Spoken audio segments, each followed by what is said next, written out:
Good evening, everybody. This is Jason Bowman, your weather concierge, with the 2016-2017 winter outlook. And it looks like it's going to be an exciting winter. The keys to this forecast this winter, as most winters, is Siberian snow growth, possibility of having a La Nina. We'll see if it's going to be weak or strong. I'm focusing more on the weak side. Pacific ridging and North Atlantic blocking. From this chart that you see here, we're going to be, looks like this winter on the right-hand side with Siberian snow cover expanding, which is going to lead to cooling, which is going to lead to a negative AO condition developing in the troposphere, which potentially can translate to high snow cover for this winter.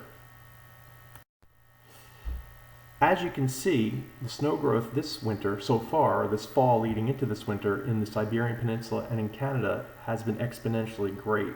Take a look at the chart on the right-hand side. You'll see that we're pacing well in front of years in the past.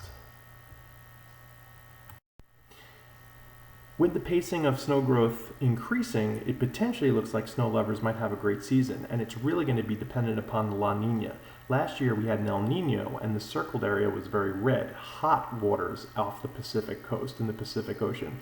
This year we're seeing the transverse, and we're seeing cooler waters, which can definitely help create a ridge along the west coast in Alaska, which will then help create a trough throughout the country, bringing us some wintry precipitation.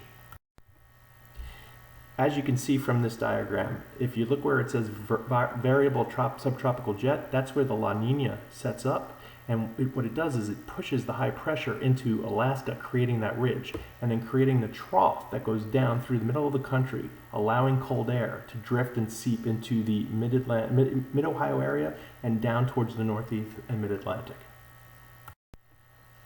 And because of that, we're going to see a map that somewhat looks like this. It doesn't mean it's going to look like this throughout the entire winter, but those to the north, especially to the east of Nebraska and Montana, especially in Chicago, Minneapolis, and Minnesota, Cleveland, Detroit, those areas are going to get very, very cold temperatures, and we're going to see tremendously heavy lake effect snowfalls this season.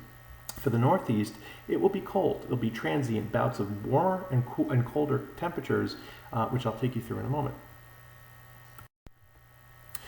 So what does this mean for the continental U.S. United States? Basically, what this is showing for us in the Northeast is that exactly what I was saying. Quite cool, chilly, I would say slightly below average when it comes to temperature outlook for our 2016-2017 winter. As you go more towards the Midwest, upper Midwest, that's where you're going to see the real icebox lock in this winter.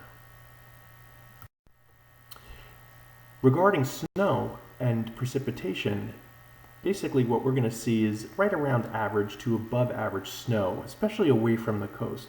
Due to the warm sea surface temperatures, you're going to see a lot more mixing across the coastal plains, and then further inland, when you get away from the coast, you'll see more of a heavy snowfall. But I think this year's bullseye is going to be right around the Great Lakes with tremendously big lake effect snowstorms, as well as towards Michigan and Wisconsin and Minnesota, even the Chicago area. I do believe that that is where you're going to see the biggest snows of the winter. But the Northeast is not out of the woods. I do think it's going to be colder than average, and I do think it's going to be a little bit snowier than average. So what does this mean for us? For our area, we are looking at a pretty mild beginning of November. I would say 1 to 4 degrees above the average, but then winter will definitely start to rear its ugly head right around the Thanksgiving time frame. I do believe that the marathon will be a windy and cooler one this year than it was last year, where it was humid and actually very warm. Potentially even a white Christmas into December. I do think we'll have, again, transient bounce of a little bit of warm up during the month of December, but majority of it should be chilly with a mix and rain, sleet, snow events across the coastal plains and more of a snow event inland. January is going to get cold, very cold, which it normally does, but I think the cold's really going to lock in this January and February. Those are our 2 months that we're going to see that are going to be brutal in our area. I do believe that there's going to be some very cold outbreaks, but the good news is that I believe an early spring is on the tap for us as we move into March. So what does this mean for all of us? This means that we're looking again at a pretty mild beginning of November, followed by colder conditions as we head into the holiday season, potentially even a white Christmas.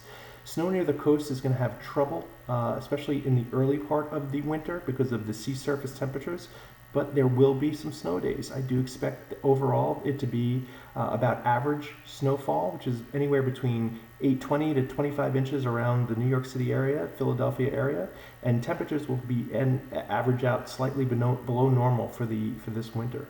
If you live further away from the coast, I do believe you're going to have a great ski season.